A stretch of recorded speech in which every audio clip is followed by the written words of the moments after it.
Good afternoon and welcome to OBC Midweek News. I'm here as always with Martin. I'm Phil, the youth pastor, and Martin is our senior minister. How are you, my friend? Yeah, I'm good, thank you, Phil. And you've had your first vaccination. I've got a yesterday. dead arm, mate. Yeah, Bit of a dead arm. I've got not that one. No, the other arm. It's a bit. Okay. It's a bit hurty. It's a bit hurty. But yeah, no, praise the Lord. We went to what's the church called? St Edward's, or is it St Kevin's? I can't remember, the one in Mottingham. Yes, yes. Yeah, no, went there and had it, the Pfizer jab, and very grateful for having it. So, no adverse reactions. I thought I'd going to be bedbound today. I was hoping for a bit of sympathy from my wife. You can hug your wife now. I could, but I'm not. I can't reach her. She's so pregnant. I literally can't reach her. Yeah, bless her. Another special guest today, Martin. Shall we introduce him? Yes, a dear friend of mine, Derek Holl. And Derek is the pastor at Jubilee Church in Bromley. Hi, Derek. It's really good to see you. Hi, Martin. How you feel? It's really good to see both of you as well. Thanks for joining us, mate. Thank you for being with us, Derek. And you've got your hands full with Jubilee Church. Great things go on there, I know. And tell people where it is, just in case they don't know and they want to come to your church rather than ours. I don't believe in poaching at all. Good. Just wanted to know that. Let me just say that. We're on along Bromley Common, just off Bromley Common in Southlands Road. We're a fairly new looking building, blue and glass. It's a bit weird looking, but we love it. And it's a gift from God. So perhaps for another time, it's a great story of faith. That's great. Derek, we know you. We've worked a fair bit this last year during the pandemic, but your other responsibility on top of the food hub that you're helping out with, and on top of the CAP work that you do, is to be part of TBB, which is Transform Bromley Borough. Can you tell us a bit about that? Yeah, of course. So I mean, Transform Bromley Borough is we've a group of churches that are from across the borough. We've been working together in different guises for about 8 or 9 years. Probably represent about half the churches in the borough, and we're just seeking to work together relationally to make an impact in the borough for the gospel, and seeking to look at how we can do that. And pull together our resources, because we're all called to our own individual patches. I'm called to Bromley Common. I love it there. I love the privilege I have of serving in that part of Bromley. But there's only so much I can do, and yet joining together with other churches, I've just discovered over the last few years, has allowed us to make a much bigger impact in our communities for the kingdom. I love it that the diversity within Transform Bromley Borough is very, very real, and yet the unity that we can share in working together is really strong in especially as we look outwards in mission, Derek. It's a great thing. I kind of describe it as churches together right across the borough. Is that fair, do you think? Absolutely. I mean, I love the churches together movement. We in Jubilee are part of churches together in Bromley Common, and it's great to be part of that group of churches and to work locally. And again, just a little bit beyond our own immediate patch, but there is still a sense of we're part of the church in Bromley as a borough. And Transform Bromley Borough is simply saying, how can we work together across the borough and serve one another and serve our communities? And I've just got quite a few examples, really, I guess, of seeing things that, actually, CAP's a great example. As a church, Jubilee Church are not in a position to run a CAP debt centre. We're just not resourced to be able to do that. But because I've been able to work with quite a number of churches now, I am part of a CAP debt centre and now a centre that's providing other services into the community, which is such a privilege and such a joy to be able to be part of that. And we've seen over 20 people go debt free in the last 3 or 4 years, which is just amazing. Incredible. And that wouldn't have happened, or at least I wouldn't have been able to be involved in that if it had just been down to Jubilee Church. But the reality is, because Jubilee Church were prepared to allow me to spend some time and invest time in working with other churches on this project, we've been able to achieve so much more. Brilliant. And it's great to work with you in that, Derek, as you know, and similarly with with street pastors, it's now kind of Bromley borough wide. Yeah. Yes, and just to say for friends, our street pastors go out again for the first time tomorrow evening, Right. and Right.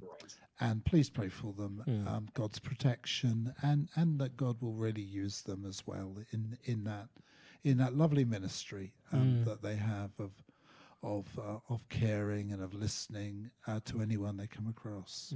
Derek, in the last year since the pandemic, have you felt the TBB ministry grow, or is it sort of just floated with what's going on? How's it been?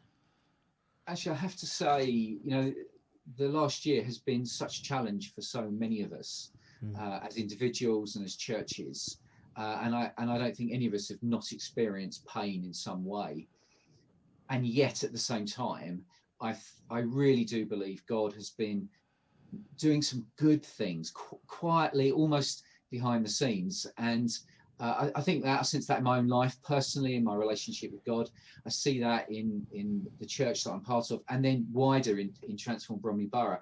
I think one of our passions in TBB has been for a very long time prayer, and wanting to draw the churches together to pray collectively for God to move in our area. And the pandemic has provided a really great forum, actually, and to be able to do something online. And we've gathered, I'm guessing, certainly the first 6 months or so, almost every 3 or so weeks online, just for a short half-hour time of prayer.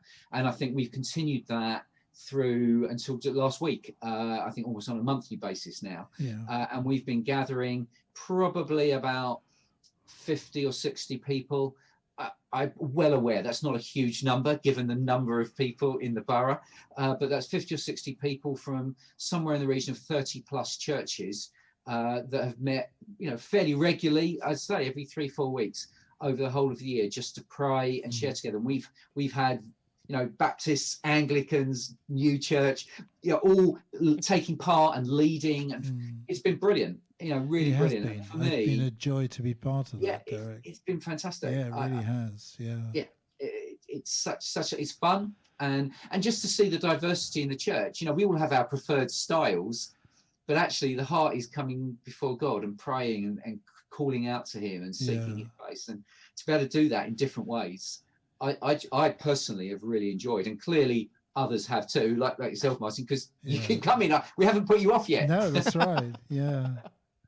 And Derek, I kind of realised from the beginning of Transform Bromley Borough that actually, we're not only that we're stronger together, but in having a voice to, like, the council, the Bromley Council, we can be much clearer and stronger when we are united, and Transform Bromley Borough is a tool for that to happen, especially to speak to the council on various social justice issues. And can you tell us what Transform Bromley Borough has particularly spoken to the council about? Yeah, of course. If it's okay, can I just tell you a bit of a story from last year and kind of bring it forward on about the Transform Bromley Borough food partnership? Yeah, absolutely. It is only one initiative, and we're well aware of our friends and colleagues in the Trustful Trust that are also providing food across the borough, and so I want to honour them. But it was really interesting. About a year ago, I had a call. I think Martin, you were somewhere involved in that. I'm not sure if I'm allowed to admit that, but I think you just tipped me off that there might be an opportunity to talk with the council.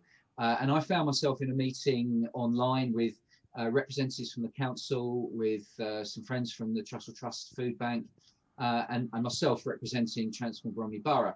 And we were having a conversation about the challenges of food poverty across the borough and how we could support people who just needed help with food in just some very, very practical ways.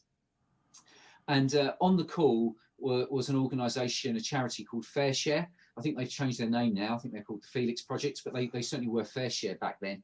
And they were saying that as a charity, they nationally were collecting food from supermarkets and what have you, and they would be in a position to deliver a lorry load of food into Bromley Borough for somebody to distribute. Were we interested? And we were just talking about it, and as it happened at the time, the Bromley Borough Food Bank weren't able to accommodate that. And so I was asked, could Transform Bromley Borough help? And I kind of sat there and thought, well, I'd like to think so. And I was aware that across the borough, there were at least 8 or 9 individual food banks that were operating out of churches. Yeah. And it had crossed my mind in the past about whether there was opportunity to get those food banks talking to one another and see if there was any benefit in it. But there hadn't been any incentive or real driver to make that happen. This sounded to me like an opportunity. So I said to the council, look, let me go away and see what we can do. I can't promise anything. A week later, I managed to set up a Zoom and we'd attracted something like 8 or 9 food banks, all operating out of churches, and 1 or 2 that had literally just popped up. One in Hayes, for example, just literally popped up out of to try and meet a need. And I shared that Fair Share were prepared to bring in some large quantities of food if we wanted to work with them on it. And there was a resounding yes. Our friends up at Hope in Orpington offered to make their building available to act as a warehouse and to provide a team to help to sort out the food. I mean, I have to say they were brilliant and so willing to serve us. And so we went back to the council and to Fair Share and said, yeah, we'll give it a go. And so a week after that meeting, the Fair Share van turned up with about a ton of food, deposited it at the Good Mead Centre in Orpington, and the team there sorted it all out. And about 5 or 6 o'clock that evening, quite a large number of these food banks, including I think yourself at the time, you were looking to do a little bit of food. Yeah, we helped out for a while, yeah. And all turned up and all went away with very full cars, as I remember, and were then able to share and give that food away. And we've actually been doing that now every week since the 30th of April last year. We've been able to do that, and I think we are feeding. And this is an underestimate, because I don't like to overestimate, but we are feeding somewhere in the region of 1,700 people a week now across the borough, which is just amazing. And of course, many of those food banks, as I say, most of them were already in operation. Yes. An example what people would know of in Orpington is the community fridge at Unity Church. And that's one of the food banks that receives. And I think Christchurch as well in Orpington. Yeah, that's right. A great setup up there. Yeah. That's just been brilliant. One of the beauties of this, I'll just add, is that we've got a WhatsApp group, and the food banks are sharing news and stories, but also when we had one Living Well in Beckenham quite early on, suddenly were offered, it was something like hundreds of boxes of noodles. And they were saying, well, actually, we would love to take them, but we as an individual food bank can't handle that quantity. Does anyone else want them? And of course, there were shouts from around the borough. Yeah, we'll have 10 boxes, we'll have 15. And so we ended up having those hundreds of boxes of noodles dropped off at the Good Mead at the warehouse, and the Good Mead distributed them out. And so food that possibly might have even gone to waste was then shared around the borough. It's just so amazing to see the church working together, serving the community, and again doing something that individually they probably wouldn't have been able to do. Yeah, it's so good. Such a good story, Derek. Working in partnership, I think, has just been so beautiful in the last year, isn't it? Yeah. And one of the things that his voice with the council, which has been, they represent, of course, from their point of view, to try and deal. There's 130 odd churches in Bromley. To try and deal with 130 churches is probably not possible, but to come through TBB gives them a voice and a focal point. Yeah, and also something that's become dear to our hearts as well on homelessness. Derek, TBB have been able to engage with the council on that very significant issue as well. Yeah, we worked very closely with them about 18 months to a year ago on a funding bid to bring in quite a lot of money, and which we were hoping to use to employ a housing advisor to serve the borough. Unfortunately, the funding bid wasn't successful. The actual funder turned us down, but it was a really great opportunity to again work collectively. And the fact that the council really wanted to engage with us was really fantastic. And then we've been working with Latch and the Bromley Homeless Shelter, and the fact they've now merged together. We've been involved in that, and again linking in with the council and they again wanting to work with us has been so positive and encouraging. Again, a testimony to really what the church can do, and ultimately who Jesus is, his love and grace for and desire to care for people in our communities. And we're not running away from the gospel. The gospel is we want to see men and women responding to Jesus ultimately, but being able to serve and love them practically is one part of that, I believe. So yes, that's another area that's been such a privilege.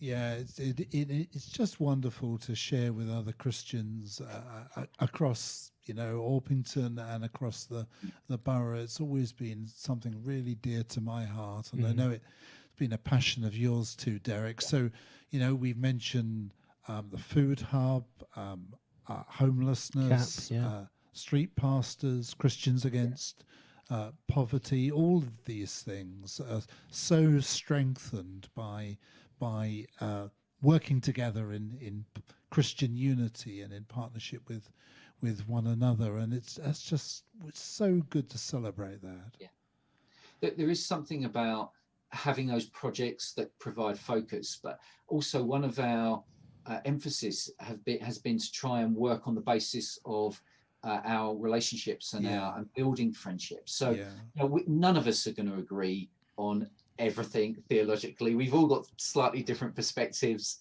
and if we try and work all those things out, we'll never get anything done. But if we can build on the fact that we're friends, that we love Jesus, we want to see his kingdom come, we want to see men and women respond to Jesus.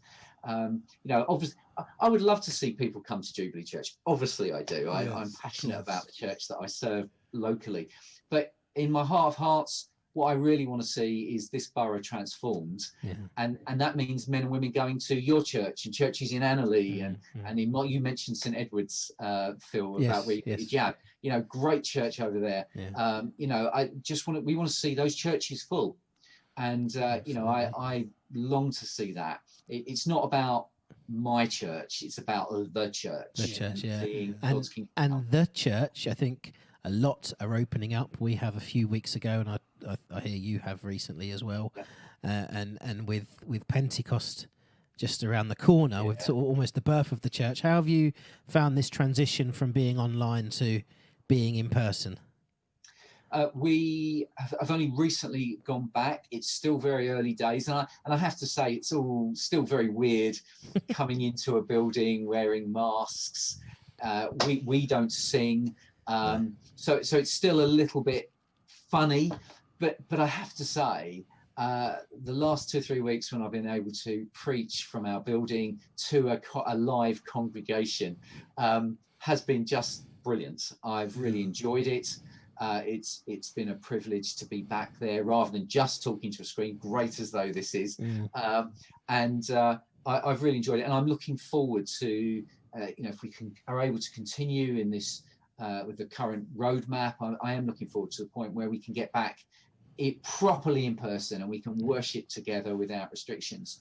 But I have to say, I personally have seen some real value in the in having to go online, and we've had the privilege of people watching our little service from North London, from Brighton. We actually, they are friends and contacts in India. We've had people from India watching our service. That's great. And we've even had people expressing interest in doing an alpha with us now, and that they've come to us through finding us online. And I am just beginning to really look and talk to my team about what we're calling hybrid church. certainly heard that term bandied around, where we are looking forward to going back. We are going to be having in-person, so of course we are. I believe church is about people being together, but we are looking at ways in which we can continue to stream out to those that want to watch, even if it's just at the moment for people to test us out. Yeah. Ideally, we want them to walk through our doors, but if that helps them do that, then for me it's worth continuing with that streaming in the future, just to give access to people. And I certainly am picking up stories of churches around the borough and beyond that are exploring the same thing. Yeah, we are too, Derek. It occurred to me just this morning as I was thinking about Sunday and celebrating Pentecost here. Do you know when the apostles were filled with the Spirit and spoke in tongues in languages that they didn't know, but languages so that all the people in the crowd that were there could understand the gospel in their own mother tongue? It occurred to me that, you know, it's not just foreign languages, it's languages to people in their culture of today, speaking the language of that people would understand rather than in a kind of religious language or something like that. And interpreting and presenting the gospel in a creative way, and that's for our generation. That's bound to mean modern technology as well, isn't it? Yes, absolutely.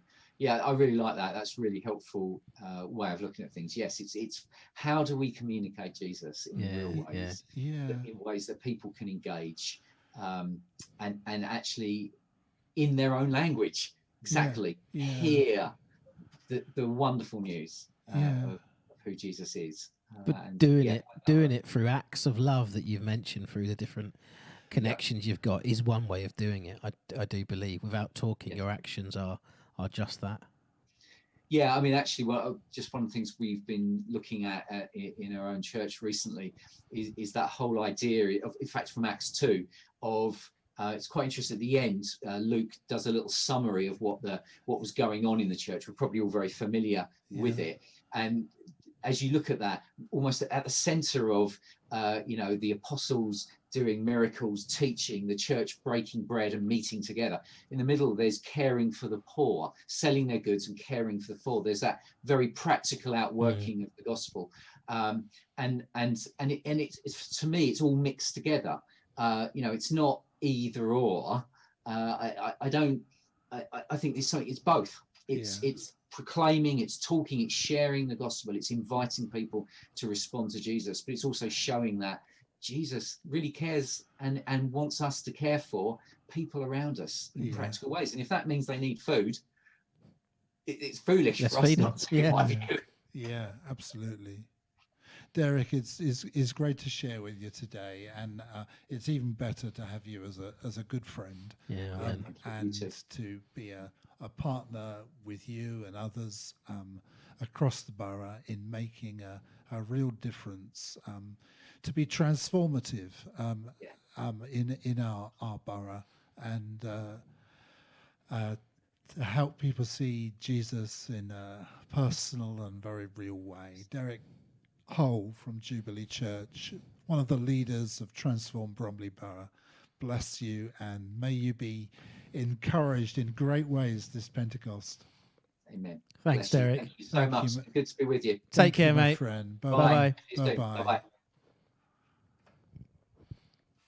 Oh, he's a lovely guy, Phil. He's top man, top man. And it is really, really good to be working in Christian unity through Churches Together in Orpington, which people will know I lead, but also in a wider way across the whole borough, because Bromley is a big borough.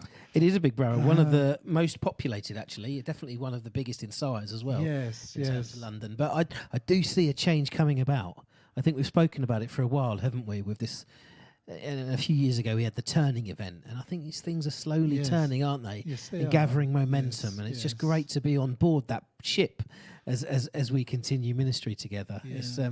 It's great. But us ourselves here at OBC, it's a blessing to be able to speak to you today online, as we will go live on Sunday as well with our worship. And it's been great. This Sunday we are extending just a little bit more. We're opening the balcony, which is a first time since mid-March last year. So that's something to look forward to and rejoice in. Yeah, isn't it, Martin? it is. Yeah, and we're certainly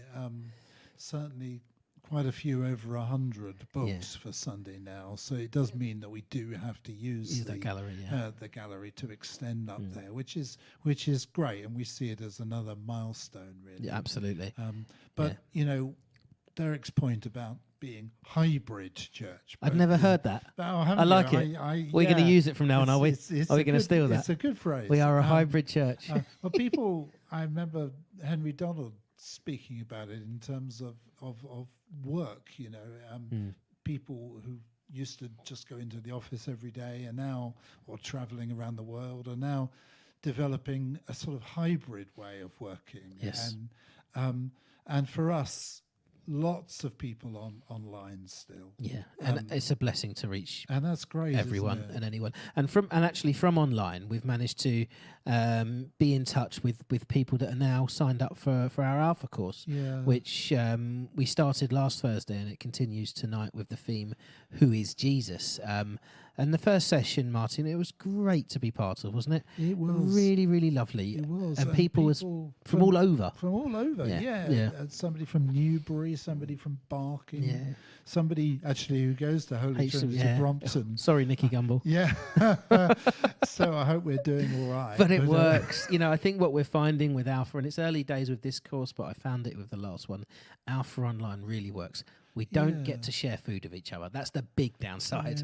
We don't get to share food with each other, which was always great to be able to do. But we do get to be more vulnerable, I feel, because you're in the confines of your own home.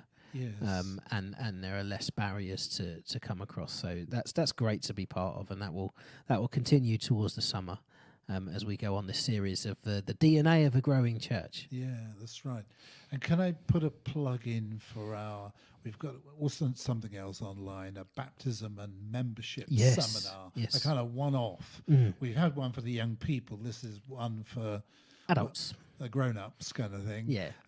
And that's on, what date is it? First day of Tuesday the 1st of June. 8 o'clock. Tuesday the 1st of June on Zoom. Details will be available from myself or Martin. And we're going to look at baptism and what it actually means, believers' baptism, that is.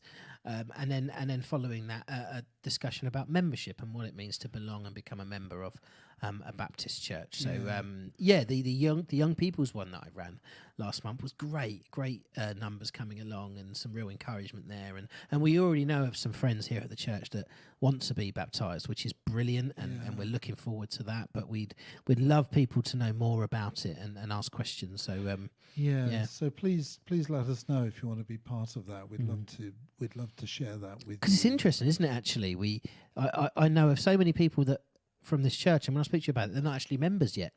No, that's right. There are quite a few, aren't there? Yeah, there are. I'm like, come on, guys, sign up, commit yourselves. Yeah, we'd love you to be committed to the church family, and you know that the church family is committed to you. And that same week, I think. Yes, the cafe is opening again. Yeah, it's half-term week, isn't it? So it's a big week. Half-term week. So on Wednesday and Thursday, when we still will do Cafe on Wheels, from 10 until midday, we're going to open the Sanctuary Cafe for tea and cake and coffee and so on. I'm really glad we're going to get decent coffee back into the church. Well, I just want to say huge thanks to Karen, our chef here, who runs the cafe. Through lockdown the last year or so, she's come in every Wednesday and Thursday and Tuesday actually to cook and bake for Cafe on Wheels, and to all the volunteers actually who turn up on Wednesday and Thursday and then distribute food to people who have ordered. Actually, we're so grateful to those volunteers, and definitely to Karen, who is by far one of the best bakers I know. I tell you, I've just moved into a house, and round the corner is a very popular baker, and it does do some great cakes and great donuts. But if Karen opened a shop next to it, Yeah. she'd probably be more popular. Yeah. She's that good. So even if you're from far away, it's worth taking a holiday to Orpington just to visit our Sanctuary Cafe. Yeah, definitely. Yeah, so that's great. That's opening up that same week. That's going to be a great we're looking week. forward to that. I mean, we could go on forever about what the church is. Well, it's trying an to exciting do. time, isn't it, Martin? It is an exciting It's really time. great to be able to minister like You know, this. from children's ministry to our youth work. And actually, is it next to- week that the leisure group? No, one of the life groups comes back in church, don't they? That's right. One of the life groups starts again. So that's next and week, dare I one of say the- it, that's with some of the more senior ages of Yeah. our church. But that's again another milestone, I think, isn't it? Really. Yes. So I think we're going to have 3 life groups meeting in the church during the week, and of course still quite a number online as well. So that's really good. And if people want to belong to a small group in the week, just Let us know. let us know, and we'll make it happen. Yeah, and we emphasise again, guys, that we're here for you. Amen. We're on the end of the phone. We're on emails, and you know where we are, so do contact us. Martin, you're having a nice few days, well-deserved, long overdue break next week, going down to Bournemouth, I hear. Yeah, That's sunny so good Bournemouth, for you, yeah. mate. I hope the weather shines down on you and Yeah. you have a nice time. Switch your phone off. Yeah, Switch your phone off, otherwise I'm just going to call you for about every single thing. Yeah. Like, Martin, what do I do with this person? He needs something. Yeah. You come back and deal with it. No, we wish you well in Bournemouth, my Thank friend. you, thank you. For everyone here, we send you love and wishes, and we just hope you are blessed this coming week. Bless you. God bless. Bye bye.